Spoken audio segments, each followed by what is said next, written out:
நாங்க இந்த சமுதாயத்துல நிம்மதியா வாழணும். நாங்க மருத்துவர்கள் சந்தோஷமா இருக்கணும். நாங்க பெண்கள் நிம்மதியா நடமாடணும்.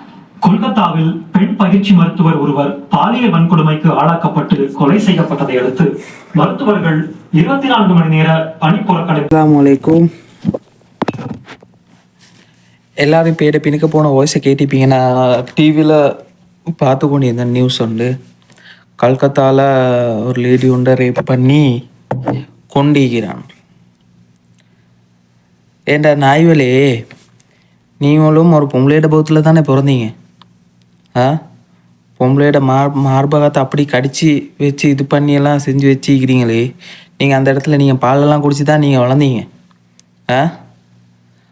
அறிவென்ற கொஞ்சம் சார் இல்லையா? அவ்வளோக்கு காம வெறியிலையா திரியிறீங்க.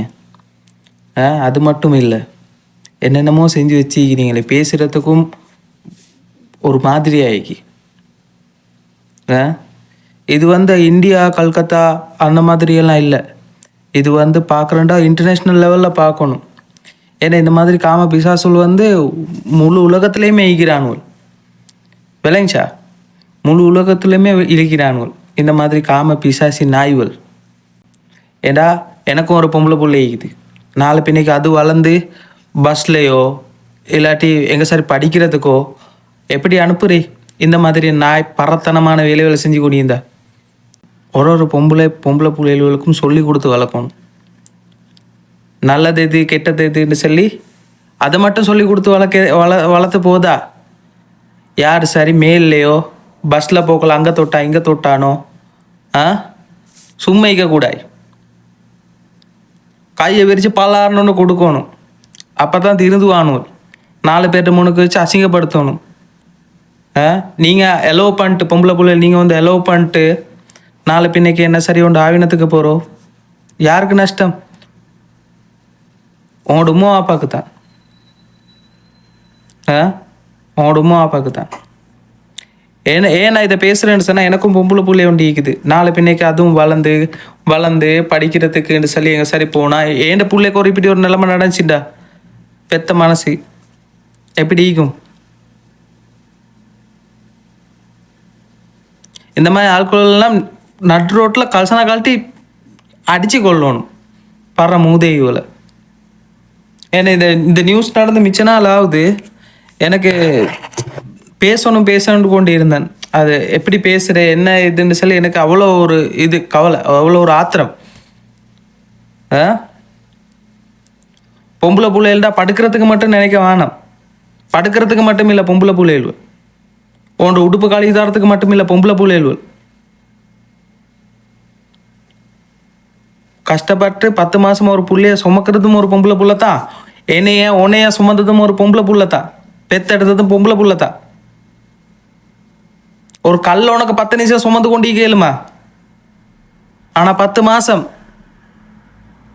சுமந்த உடனே பெத்தெடுக்கிறாங்க தானே. ஒரு மதிப்பு, ஒரு மறுவாதி.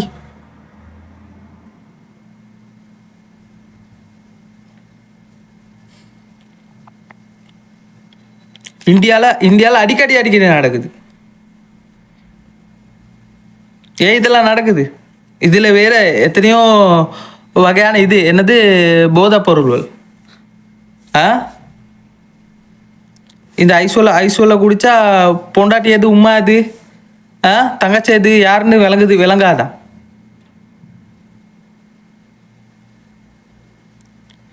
எப்போதான் திருந்த போறீங்களோ? திருந்துற இல்லை. இதெல்லாம் சவுதி சட்டம் தான் சரி. இதுக்கெல்லாம் சவுதி சட்டம் தான் சரி. கல்லால் அடிச்சு கொள்றே அந்த மாதிரி நடக்கணும். இந்த மாதிரி பற மூதையவளுக்கு சும்மா ஜெயிலில் போட்டு அவனுக்கு என்ன ஆயுள் தண்டனையும் என்ன தானியம் கொடுத்தாலும் என்னத்தை தான் செஞ்சு எப்பயே சரி வச்சு வெளியே வரத்தான் செய்வான். வெளியே மறுபடியும் இன்னொரு பொம்பளை பிள்ளைகிட்ட மேலே கையை வைக்கத்தான் செய்வான். அதுக்கு ஒரு வீட்டில் இருக்கிற ஒரு பொம்பளை பிள்ளைகளுக்கும் சொல்லணும், யார் சரி மேலில் கையை வச்சா அந்த இடத்துல ரியாக்ட் பண்ண சொல்லி.